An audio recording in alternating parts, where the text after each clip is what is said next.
ኢትዮጵያውያን፣ ኤርትራውያን እውነት ህይወታችን መፈተሽ አለብን። ለዛሬ ምስቅልቅል ህይወታችን እናትና አባቶቻችን ተጠያቂ ሊሆኑ ይችላሉ። እኛም ኃጢአት ውስጥ ለመግባታችን ስንጸልይ፣ ስንጾም፣ ስንሰግድ ወረተኛ ያደርገናል። ግብት ውጥት ሰንበት ተማሪ ሆኖ ግብት ውጥት፣ ከዛም ደግሞ መንፈሳዊ ጽዋ ማህበር ብትን የሆነ ነጠላ መልበስ፣ ከዛ ሱሪ መልበስ፣ ከዛ ደግሞ እንደዚህ እንደገና መልሶ ደግሞ በቃ እግዚአብሔር መለመን አግኝቶ ማጣት፣ ትርምስምስ ያለ ህይወት የምንኖረው በማን እንደሆነ በደንብ እናጣራ። ወጣ ገባ የሚለው መንፈስ ባህሪው ሁለት ነው። አንደኛ እናንተ ላይ ሆኖ ወጣ ገባ ይላል፣ ባህሪያችሁን ይቀያይራል። እናንተ ስትይዙት ደግሞ ሰው ላይ አድሮ ደግሞ መጥቶ እናንተን ለማስጨነቅ ይፈልጋል። ሚስት ስትሰግድ ነቅታ በሰንበት ቀን በግዝት ቀን ካልጠፋ ጊዜ በአጽዋማት ጊዜ ሩካቤ ካልፈጸምን ይላታል። ማን ጋር እየተንበረከክን እንደሆነ፣ ለማን እየተገዛን እንደሆነ፣ ማን እየተቆጣን እንደሆነ፣ ቤት ውስጥ ቡና ሲፈላ የምታጓራ ሴትዮ ስላለች ዘረፊ ይሄን አርጊ ሲል እሺ ብለሽ ቂጣውን ንጉን ምናምን ፈንዲሻውን እያፈረዳሽ ዛሩን ስትካድም የነበርሽ ሁሉ ለማን ትገዢ እንደነበረ ማሰብ አለብሽ። የሚስጥር መተት ሲኖር የሚፈራ የቅርብ ጓደኛ መተት ከተደረገ የሚፈራ መንፈስ ካሁን ተያዝኩኝ ብሎ የሚፈራ መንፈስ ካለ ጸሎት ክፍል ውስጥ ፈስታ ያስፈሳል። ዛር እንደዛ ያደርግም። ከልጅነት ጀምሮ አብሮ ያደገ የቡዳ መንፈስ እንደዛ ያደርግም። በጣም ስልታዊ ስለሆነ እሱ ቻይ ነው። በእኛ ጸሎት ሊቃጠል በጣም ቻይ ነው። እነዚህ መተቶች ግን የሚባሉት ድንገት መጥተው የሆነ ነገር አርጉና ተመለሱ የተባሉ መናፍስቶች ግን የሆነ ነገር ለማድረግ የመጡ መናፍስቶች ግን ፈሪዎች ናቸው። በተለይ ስትጸልዩ ካዩ የነዛን ሰዎች ባህሪ ደግሞ ያመጣል። የነዛ መተት ያደርጉባችሁን ሰዎች ባህሪ፣ ጸባያቸውን፣ ስሜታቸውን እናንተ ላይ ለማጋባት ይሞክራልና ልክ ለጸሎት የምትንበረከኩበት ሰዓት ላይ ይነግራቸዋል። እዛ ሄዶ ይጨንቃቸዋል። አሁን ልጅቷ በዛ ሰዓት ምን እየሆነች ነው? ሶፋ ላይ በቃ ትንቆራጠጣለች፣ ትወጣለች፣ ሲጋራ ታጨሳለች፣ ትወጣለች፣ ምን ትላለች፣ ግራ ልትጋባ ትችላለች። አላስፈላጊ ባህሪ ልታይባት፣ ልትነጫነጭ፣ ልትቆጣ ትችላለች። ለምን? እዚህ ጋር ልጅቷ እየጸለየች ስለሆነ እዛ ጋር መንፈሱ ያገናኛል ማለት ነው።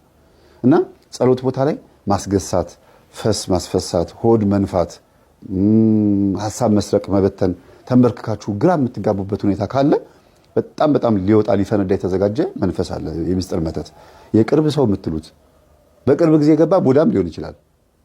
በልጅነት ያደገ ባይሆንም ግን ቅርብ ጊዜ የመጣ መንፈስ ነው። መተትም ይሁን ሰላቢም ይሁን ምንም ይሁን ከምታውቁት ሰው ከተነቃበኝ እኮ አለቀልኝ ብሎ የሚፈራ የሚደነግጥ ሰው አለ አይደል? ጓደኛችሁ ሆኖ ፈራ ተባ እያለ እናንተን እያጭበረበረ የሚኖር የእንደዚህ አይነት ሰው መንፈስ ሲሆን ነው። የሴትም የወንድም ሲሆን ነው።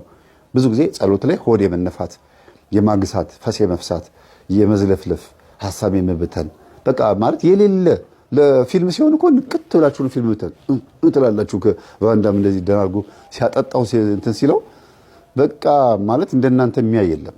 ፊልም ሰርች እያደረጋችሁ ነው የምታዩት። እግር ኳስ ሲሆን ፍጥጥ ያ ሰው ባላ ትላላችሁ። ጸሎት ሲሆን በስላሴ ስም በቃ እንደዚህ ነው ብዙ ጊዜ። እና መንፈስ በጣም እንትን ነው፣ ስልታዊ ነውና እንድንጠቀም እንድንባረክ ስለማይፈልግ ነው ባጭሩ። ወጣ ገባ የሚለው መንፈስ ባህሪው ሁለት ነው። አንደኛ እናንተ ላይ ሆኖ ወጣ ገባ ይላል፣ ባህሪያችሁን ይቀያይራል። እናንተ ስትይዙት ደግሞ ሰው ላይ አድሮ ደግሞ መጥቶ እናንተን ለማስጨነቅ ይፈልጋል። ሚስት ስትሰግድ ነቅታ በሰንበት ቀን በግዝት ቀን ካልጠፋ ጊዜ በአጽዋማት ጊዜ ሩካቤ ካልፈጸምን ይላታል። ካልተገናኘውሽ ይላታል። ባሏ የራሷ መንፈስ ነው ባሏ ላይ ሄዶ ማለት ነው። ለምን ስትቀጠቅጠው ታሰር አይደለም ያለችው፣ ውጣ ነው ያለችው። አዎ ደንግጦ ሊወጣ ይችላል፣ ግን አልታሰረም። ስለዚህ ሄዶ ባል ላይ ማረፊያ ያገኛል። እንደገናም ደግሞ ልጆች ላይ ያርፋል። የእናንተው እቃ ይሰብራል፣ ይወድቃሉ። ያጠራቀምሽውን ገንዘብ ሊበላ ከፈለገ ልጆችሽን ያሳምማል። ካንቺ ወጥቶ ሰዎች ላይ ማረፍ ከቻለ በዙሪያሽ ያሉትን ነገሮች ማበላሸት ነው ስራው። ስለዚህ መንቃት ያስፈልጋል። የሆነ ባህሪ ስታይ ሰዎች ላይ ይሄ ነገር ከኔ ነው ወደ ሰዎቹ ይሄደው በፍጹም ቃል መለስ ንስሐ አልገባም ያለ ባል ካለሽ ወይም ሚስት ካለች ወይም እህት ወንድም ወይም ደግሞ ልጆች ካሏችሁ ይሄ ነገር ከኔ ወደ እነሱ ሄዶ እኔ ስለቀጠቀጥኩት ተናዶ ሄዶ እነሱ ላይ ልባቸውን አክብዶብኝ ነው ብላችሁ ማሰብ አለባችሁ። እና ከኔ ሄደ ልጆቼ ላይ ወይም ባለቤቴ ወይም ሚስቴ ላይ ሄደ ያረፍክ ካለ በስላሴ ስም ታሰር፣ ና ወደ እኔ ነው ወይም ባለህበት ታሰር። እና ማለትም ቀላል ነው። ለምን ከእናንተ ነው ወደዛ ሄደው ባለህበት ታሰርም ማለት ትችላላችሁ። ልጆቻችሁ እንቅልፋቸውን ሲተኙ ሄዳችሁ ከሰገዳችሁ ከጸለያችሁ በኋላ ወደ እኔና በስላሴ ስም የዛር መንፈስ እኔ ላይ ሆነ ስትረብሸኝ የነበርክ እኔ ስቀጠቀጥህ ደንግጠህ ወደ ሌላ ቦታ ሄድክ፣ ወደ ስራ ባልደረቦቻችሁ ይሄድና ያስከዳችኋል። በተለይ ሼር ምናምን የምትሰሩ ሰዎች የሼር የምትሰሩ ሰዎች በቀልክ መንፈሳዊ ስትሆኑ አብሯችሁ የሚሰሩት ሰዎችን እንዲከዷችሁ የማድረግ ባህሪ ያለው በጣም ማለት በቃ ይገለበጡባችኋል። ማጠብቁት ይሆኑባችኋል። ማለት የኔ የምትሉት ሰው ሌላ ይሆንባችኋል። እና ምንድነው ማድረግ ያለባችሁ? ጸበል ልትጠመቁ ስትሉ ቤት መጀመሪያ መስገድ። እዚህ ቤት ውስጥ የምታንጃብብ ግቢ ውስጥ የምትዞር የምትሽከረከር በስላሴ ስም በድንግል ማርያም ስም በኢየሱስ ክርስቶስ ስም ታስር። ና ታስር። አብረኸኝ ትሄዳለህ። ጸበል ከፊት ቅደምና እንዲያውም ጸበል ቦታ ጠብቀኝ። ይሰማል፣ ይታዘዛል። ቃል የአፍህን ፍሬ ነው። ቃል ነው የሚጠብቀው። ለዚህ ነው ጠንቋዮች እኮ 5 ሳንቲም የምትሆን ላኪ ይላሉ። ለምን? እሺ እንድትሉ ስለሚፈልጉ ነው። ከውጭ ሀገር $100 ቢሆን እንደው ምንም ችግር የለውም ያለሽን ላኪ ይላሉ። እሺ ብላችሁ ለጠንቋይ የሚሰጥ ገንዘብ ስትልኩ እሺ የምትለው ቃል ነው የሚፈልገው። የእናንተን ቃል ነው የሚፈልገው። ለምን? መስዋዕት የምትሆነው መጀመሪያ ከገንዘብ በፊት የእናንተ ፈቃድ ስለሆነ ነው። ያለ ፈቃዳችሁ ሰይጣን ስለማይሰራ ማለት ነው። ብዙ ሰው የሚሸወደውና ሰይጣን የሚነግስበት ፈቃዱን ስለሚሰጥ ነው። በጣም ብዙ የውጭ ሀገር፣ አረብ ሀገር፣ የተለያዩ ቦታ ላይ ያሉ ሰዎች ብር ላኩ ሲባሉ እሺ ይላሉ። ቀለል ባለ መልኩ ነው እሺ የሚሉት። ግን በቃ እናቶችም ምን ይላሉ? እስቲ ላኪና ለሚካኤል ልስጥልሽ አይሉም። እንደዛ ብለው ልጅቷ ለሚካኤል ብላ ነው ብላ ስለምታምን ለሰይጣኑ አይሆንምና ለአባብዬ ልስጥልሽ እንደው ለዋቂ ቤት ልሰጥልሽ ነው ካለ አይ አልፈልግም ካላችሁ ተቃወማችሁ ማለት ነው። በቃ አይሰራም። እሺ እንግዲህ ምን ይደረግ ብለሽ ከሰጠሽ በቃ ተስማማሽ ማለት ነው። በአትሊክ እንኳን ተስማምተሻል። አመቺሳ የሚያስታቀፉ እናቶች ምን አሉኝ? ይጠቅማቸዋል ይሄ። ውጭ ሀገር ነች ያለችው ልጅቷና ልጁን ኢትዮጵያ አምጥታ አመቺሳ ማስታቀፍ አልቻለችም። በቪዲዮ አድርገው ሰውየው ከካሜራ ፊት ሆኖ እንደዚህ ብሎ አለ። ከዛ ብር ካሜራው አጠገብ አስቀምጭ አሏት። በቃ ተቀብያለሁ አላት። በስልክ እኮ ነው። አመቺሳ እንደዚህ ጀምሯል። ይሄ ምን ማለት ነው? ዋና ፈቃድ ነው ማለት ነው። በስልክ አመቺሳ ማስታቀፍ ስርዓት ተሰራ እና ልጁ ከታረግ እውነት በትክክል መንፈሱ ገብቶበታል። አመቺሳ መንፈስ ገባበት ማለት ነው። እኔ እንደዚህ ነው ልጁን የተቆራኘሁት እንደዚህ ነው አለ። እንዴ እሷ ውጭ ነች ያለችው ኢትዮጵያ መጥቶ ማያውቅ ከሆነ ይሄ ልጅ እንዴት አመቺሳ ገባ ሲባል በስልክ። ስለዚህ ፈቃድ ነው ማለት ነው ዋናው ነገር፣ የእናንተ የልብ ፈቃድ። ሰውየው ጥብስ ሊበላ አልኳችሁ እኮ በአብይ ጾም ውስጥ ጥብስ ሊበላ ሲገባ ሆቴል የለም አሉት። ጭራም ብሎ ተመለሰ። አሁን በልቷል ወይስ አልበላም? ጥብሱ የለም ተባለ። ግን እሱ ስለፈለገ ብቻ እንደበላ ተቆጥሮበታል። ይሄ ሰው ዩቲዩብ ላይ 1 ሰዓት ከ13 ደቂቃ የሚፈጅ ሞተው የተነሱ እናት ብላችሁ ስትገቡ ታገኙታላችሁ። ሴትዮዋ ማስወረድ ፈልገው ዶክተር ጋር ይሄዳሉ። ንስሐ ገብቻለሁ ሂጂልኝ አንቺ ሴትዮ ኃጢአት አትሁኝብኝ እንቅፋት አትሁኝብኝ ብሎ ዶክተሩ አባረራቸው። ማስወረድ ፈልገው ከዛ ልጁ ተወለደ፣ አደገ። የ15 ዓመት የ20 ዓመት ጎረምሳ ሆነ። እንደገና በዛው እድሜያቸው ደግሞ አሁንም ወለዱ። ሲወልዱ በምጥ ምክንያት ሞቱኝ። ሴትዮ ልጅ ወልደዋል፣ ግን በምጥ ምክንያት ሞቱ። ከዛ መላከ ሞት ነፍሳቸውን እጁ ላይ አድርጎ ይዟቸው ሲሄድ ገብታችሁ ቪዲዮ ማየት ትችላላችሁ። ነፍሳቸውን ይዞ ሲሄድ ነፍስ አጥፍተሻል አላቸው። ኧረ እኔ ነፍስ አላጠፋሁም። አዎ ሌላ ኃጢአት የለብሽም፣ ሰው አትቀየሚም፣ ሰው አትሳደቢም፣ በጣም መልካም ነሽ፣ ግን በሰው ነፍስ ትጠየቂያለሽ። ልጅሽን ገለሻል። እኔ አልገደልኩትም፣ አስወርደሽ። ታዲያ እኮ ተወልዷል። አይ እንዳስወረድሽ ነው የተጻፈው። ዶክተሩ እሺ ቢልሽ ኖሮ ታስወርጁ ነበር። ስለዚህ አይምሮሽ ላይ አስወርደሽዋል። ዶክተሩን ቢስላለሽ ነው ልጁ የተወለደው። እንደ ኃጢአት ተመዝግቦብሻል። ልጁ ግን አድጓል። ልጁ ኃጢአት የለበትም፣ ልጁ ይኖራል፣ የእግዚአብሔር ልጅ ነው። አንቺ ላይ ግን ተመዝግቦብሻል ነው የተባለው። ስለዚህ ምንድነው ዋናው ጉዳይ? ሰይጣን የሚፈልገው ከኛ ፈቃድ ነው። ከኛ እሺታ ነው የሚፈልገው። ያንተ ነኝ መባልን ይፈልጋል። እቺን ነው መንፈግ ያለብን። እና ከቤት ምን ታደርጋላችሁ? ይሄን ሁሉ እንዳነሳ ያደርገኝ የቤት እየጸለያችሁ በስላሴ ስም በዙሪያ የምታንጃበብ ግቢ ውስጥ ሽንት ቤት ምናምን የቆሻሻ ልብስ ላይ ምናምን ግማግም ቆሻሻ ቦታ ላይ ያለህ ተሰብሰብና ታስር። እኔ ልጸልይ ስል ሆዴን የምትነፋኝ ፈስ የምታመጣ እንባ የምታረገኝ የምታንጠራራኝ መንፈስ ታሰር በስላሴ ስም። እኔ ልጸልይ ስል የቤት ሰራተኛ ላይ ባለቤቴ ላይ ልጆቼ ላይ ሄደህ የምትቀመጥ በስላሴ ስም ናና ታሰር። እኔ ልጸልይ ስል ወጥተህ ጠብቀህ ከጸለይኩ በኋላ መተህ የምትገባብኝ ታሰር። ቅዳሴ ላስቀድስ ሲሄድ በር ላይ ቆመህ የምትጠብቀኝ ካስቀደስኩ ከወጣሁ በኋላ አብረኝ ወደ ቤት የምትመጣ ታሰር። በቃ ይሄንን ካላችሁ በኋላ ወደ ጸበል ቦታ ስትሄዱ አብሮ ነው የሚሄደው። ለምን? ቃላችሁን ይጠብቃል። ቃል ነው እሱ ራሱ በቃል ነው የሚሰራው፣ እግዚአብሔርን በቃል ነው የሚሰራው። ቃል ኃይል አለው፣ በጣም ኃይል አለው። ለዚህ ነው ጥሩ ጥሩ ነገር ተመኙ፣ በጎ ነገር ተመኙ፣ ፖዚቲቭ ይሁን። ጠዋት ስትነሱ ደስ የሚል መዝሙር አዳምጡ፣ ህሊናችሁ ክፍት እንዲል በቃ የሆነ ምስጋና ያለበት መዝሙር አዳምጡ። መርጣችሁ አዘጋጅታችሁ እንዲያውም የስልካችሁ አላርም የምስጋና ቢሆን ጥሩ ነው። ከዛ ቀናችሁ ብሩህ ነው የሚሆነው። አይምሮ ምን ስለሚቀበል? ቃልን ስለሚቀበል። ቃል ይቀበላል። የሰጡትን ነው፣ አይዋሽም። እሱን እንካ ብለህ የሰጠኸውን ነው የሚቀበለው አይምሮ። ምሬት ከሰጠኸው ምሬት ነው፣ ምስጋና ከሰጠኸው ምስጋና ነው። እና ጸበል ቦታ ስትሄዱ አብሮ ይሄዳል፣ ይወጣላችኋል ማለት ነው። ይያዝላችኋል፣ ቢያንስ ይታሰራል። ደግሞ ሁሌ ስትሰግዱ ስትጸልዩ ታሰር። ከእናንተ የሚጠበቀው ተያዝ፣ ተይዛሃል፣ ታሰር፣ በስላሴ ስም ታሰር። ከዛ በኋላ መሸኘት ትችላላችሁ። ከዛ ማሸኘትም ትችላላችሁ፣ ደስ ያላችሁ ጸበል ቦታ። እና እህታችን ወለተ ስላሴ በጣም ነው የማመሰግነው። እግዚአብሔር ያክብርልን። እኔ በጣም ተምሬብሻለሁ። ለህዝብ ያላቀረብኩት ሌሎች ነገሮች አሉ። ወጣ ገባ እያለ የሚያስቸግር መንፈስ በጣም አሰቃይቷት ነበር። እናቷ ላይ ሆኖ በጣም ያሰድባታል። ስራ ባልደረቦቿ እንደው በእኔ አልተገለጸም በደንብ። ስራ ባልደረቦቿ በጣም ነው ያንቋሸሿት። ይሄ ሁሉ የሚያሳየው ምንድነው? ገርሙ ግን በጣም ብልጥ ናት ልጅቷ። ይሄ ነገር ማለት በትክክል እኔ ላይ የነበረ ባህሪ ነው።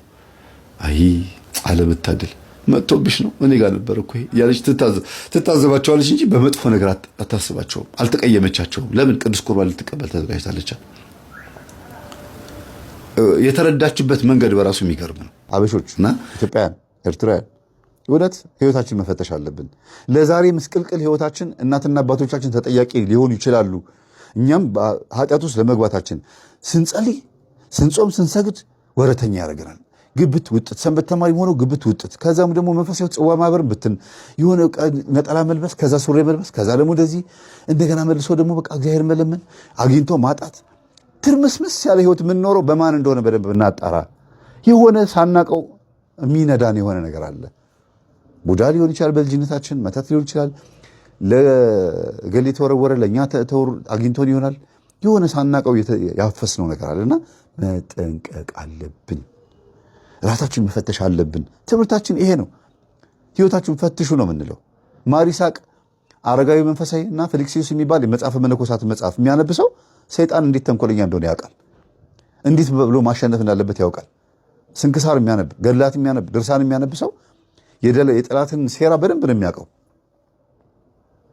እያንዳንዱ የቤተክርስቲያኖች መጽሐፍቶች በራሳቸው የራሳቸው የሆነ ኃይል አላቸው። ግን የበለጠ ደግሞ ጠላታችሁን ማወቅ አለባችሁ።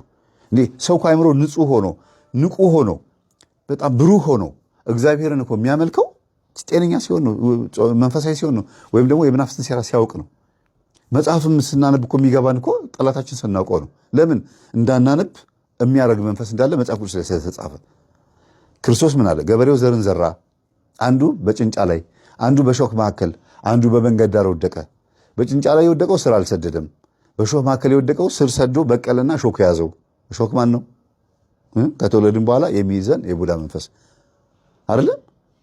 እንደገና በመንገድ ዳር የወደቀው ደግሞ ወፎች መጥተው ለቀሙት ይላል። አያችሁ፣ የተማርነውን ትምህርት በአእምሯችን ውስጥ ያለውን የሚለቅም አለ። ክርስቶስ ወፎች ያለው አጋንንት ብሎ ነው የተረጎመው። ወፎች ያልኳችሁ አጋንንት ናቸው፣ የሰማችሁትን ትምህርት ከአእምሯችሁ ይወስዳሉ ብሎ ተናገረ። ከዚህ በላይ መጽሐፍ ቅዱሳዊ የሆነ ትምህርት አለ? ወንጌል ተምረን መተን በተግባር መፈጸም አንችልም። ታይት ለብሳ ቤተክርስቲያን ተምራ ሄዳ ከዚህ በኋላ ታይት መልበስ ማቆም አለብኝ፣ ከዚህ በኋላ ይሄ ነገር ማቆም አለብኝ፣ ቤት ውስጥ የሚካደም ነበር ቡና ማፍላት ማቆም አለብኝ፣ ይሄ ሊፕስቲኩን፣ ኮስሞቲክሱን፣ ቀለሙን ማቆም አለብኝ ምትል ሴት እድለኛ ናት። ቤት መታ ግን ትረሳዋለች። በቃ እንደገና አሁንም አርጊው ነው የሚላት። ሁሉ ነገር ኃጢአቱን ድገሚበት ይጣፍጣል ነው የሚላት። ለምን? ወፉ መጥቶ ይለቅመዋል፣ ይወስደዋል። ለዚህ ነው ይሄንን ወፍ እንዴት አድርገን መያዝ እንዳለብን ነው ያስተማረን ክርስቶስ። ግቡን አዳምጡት፣ አንብቡት መጽሐፍ ቅዱስን። እንዴት ወፉን እንደምንይዘው ንቁበት፣ እወቁበት፣ አጋልጡት፣ ግለጡበት ነው የሚለው። የማይገለጥ የተከደነ የማይታይ የተሰወረ ወደ ግልጥ የማይመጣ የለም፣ ሁሉ ነገር ግልጥ ይሆናል ያለው ክርስቶስ። ይኸው ለዘመናት ታቅፈነው የነበረውን አቴተ ጨሌ ቡና ሲካደም የሚለፈለፈው፣ ቤተክርስቲያን ስትመጡ ደብተራው በዳፍ የሚያነበው፣ እድል የሚቆጥረው ዞዲያኩ፣ ይህ ሁሉ ነገር ተጋለጠ። የደብተራ ስራው ስልማሽ ቅጠል በጣሹ እንደ ጥበብ ይታይ የነበረው ሁሉ ነገር ሲጋለጥ፣ ከዛ በኋላ እኛ እንደ ጥፋተኛ እንደ ወንጀለኛ እዛ ውስጥ ያሉት ማይክሮፎን የጨበጡት አብነት ትምህርት ቤት ያሉት እኛን የሚሳደቡት ደግሞ እንደ ጤነኛ ተቆጠሩ አይደለ? ሁሉ ነገር ጊዜ አለው፣ በጊዜው ይፈታል። ይሄን የሚቃወምልን ጳጳስ ፓትርያርክ ይመጣል። እኛን የሚያግዘን አባቶች ይመጣሉ። በህይወት እስካልን ቢያሳየን ደስ ይለኛል። ከሌለስ በዘመናት ሂደት ደግሞ ህዝቡ ነቅቶ ከነዚህ አባቶች የሚጠበቅበት ጊዜ ደግሞ ይቀጥላል ማለት ነው እና የምናስተምረው ትምህርት እንዲህ ያለውን ቤተሰብ ወደ መንፈሳዊ ህይወት ለማምጣት እስከሆነ ድረስ ይሄ ትምህርት አሁን ቆራቢን ያደረጋቸው ይህን ቤተሰብ የዘመናት ጠላታቸውን ያሳወቃቸውና እኔ እንጃ አንዳንድ ጊዜ እኔ አሁን ይህ ድል አድርጌ ወደ ቤቴ ስገባ ምን አለበት ባይቃወሙን፣ ግን ይህን የመሰለ ነገር እንደምናገለግል መጥተው ባዩልን እላለሁ። ሁሉንም የሚቃወሙትን አባቶችና ምዕመናን በአጠቃላይ መዘምራን አገልጋዮችን በሙሉ ለምንድን ነው የሚቃወሙን እንዴ? ተይዘው ነው። በእርግጥ ግን ሰው እኮ እየበላ እየጠጣ እየለበሰ ስራ እየሰራ ደሞዝ እየተቀበለ ነው። ማስተዋል እኮ ይችላሉ። ቢያንስ መራመድ ይችላሉ። ቢያንስ እኮ ማንበብ የሚችሉ ሰዎች ናቸው። ኳስ አይተው ይደሰታሉ፣ ድራማ አይተው ይስቃሉ አይደል? ሀዘን አይተው ያለቅሳሉ፣ ሰርግ አይተው ይደሰታሉ። ይሄንን ፊልም የሚያደርግ እኮ ሰው ጤነኛ ሰው ነው ብዬ አስባለሁ። ታዲያ ይሄን ትምህርት መረዳት እንዴት አቃታቸው ሲባል በማለዳ መያዝ፣ ዛር ከልጅነት ጀምሮ በዚህ ነገር ፕሮሰስድ መሆን። እግዚአብሔር ለሁላችንም ልቦና ይስጠን። ማን ጋር ሄደን እየተንበረከክን እንደሆነ፣ ለማን እየተገዛን እንደሆነ፣ ማን እየተቆጣን እንደሆነ። ቤት ውስጥ ቡና ሲፈላ የምታጓራ ሴትዮ ስላለች ዘረፊ ይሄን አርጊ ሲል እሺ እሺ ብለሽ ቂጣውን ንጉን ምናምን ፈንዲሻውን እያፈረዳሽ ዛሩን ስትካድም የነበርሽ ሁሉ ለማን ትገዢ እንደነበረ ማሰብ አለብሽ። በጸበል አናቱን የሚባል ውጣ ሲባል እሺ ታሰር እሺ የሚል መንፈስ ስንት ዓመት ሙሉ ተመለከ። ስንት ዓመት ቤት ውስጥ አስቸገረ። እገልሻለሁ፣ አንቅሻለሁ፣ እደፋልሻለሁ እያለ ሲዝትባቸው የነበረ መንፈስ ሲያዝ ከተነቃ ይቀራል የሚል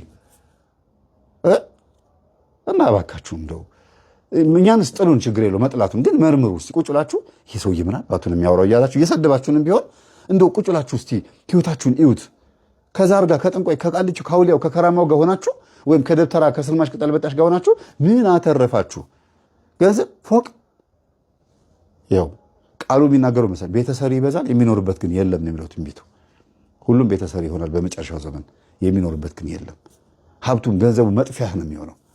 ህይወትን ዝም ብለሽ ህይወትሽን ይኸው ዝም ብለሽ እግዚአብሔርን ተጠግቶ ድሃ መሆን ይሻላል።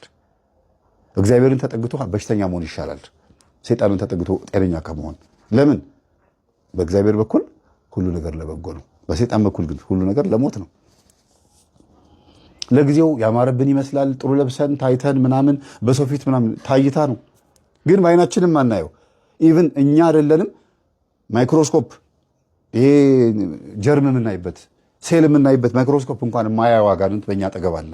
እንደገና ደግሞ የእግዚአብሔር ኃይል ደግሞ አለ፣ መላእክቶችም አሉ። ይሄንን ነው ማየት ያለብን። አይናችን አርቆ ማየት ያለበት፣ አይምሯችን አርቆ ማየት ያለበት በማስተዋል ነው እንጂ በዚህ በምድራዊ ጥበብ አይደለም። ማስተዋል ውስጣችን ከሌለ አርቀን ወደ ውስጥ ማየት አንችልም። መነጽራችን ወደ ውስጥ መሆን አይችልም።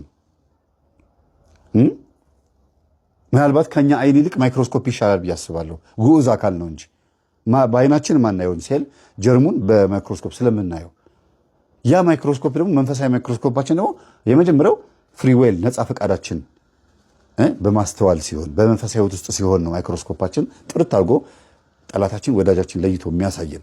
ካልሆነስ እንደዚህ እንደተማረው ሰውዬ ምሁር እንደሆነው ገና የመጀመሪያ ታሪኩን እስቲዩት። ቤቱ ላይ የሰቀለው ፎቶና መጨረሻ ላይ ጨርቅ እብድ የሆነበትን ህይወቱን እስቲ አነጻጽሩት። አይገናኝም። እና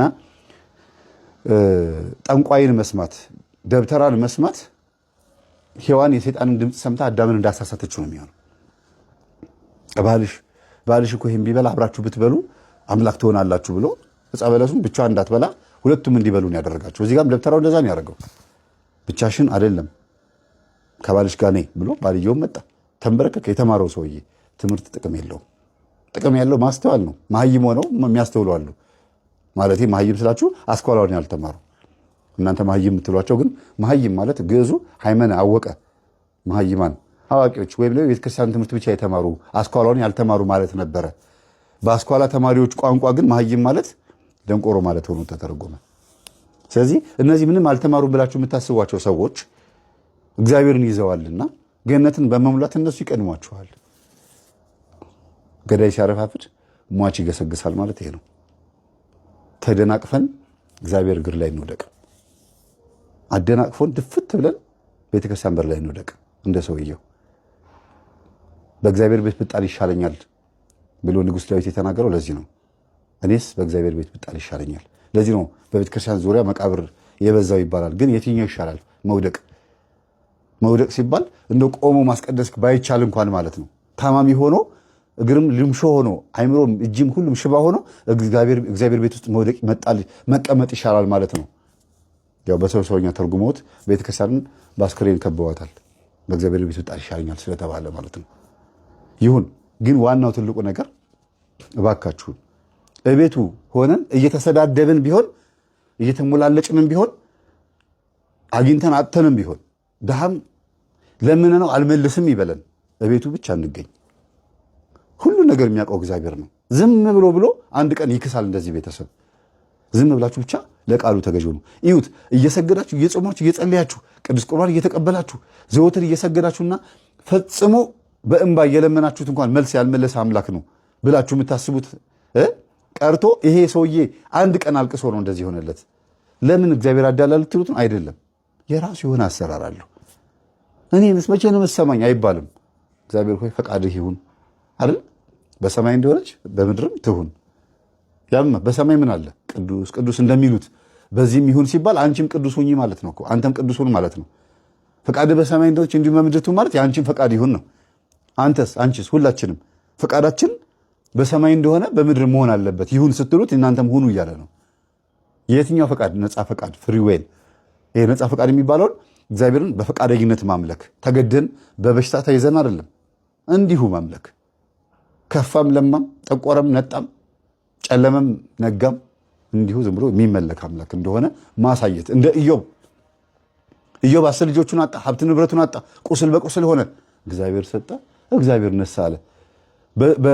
በሀብት ውስጥ ብቻ በስኬትና በጸጋ ውስጥ ብቻ ሳይሆን በድህነት በመጎሳቆል ውስጥም የሚመለክ አምላክ እንደሆነ ኢዮብ ትልቁ ምሳሌያችን ነው።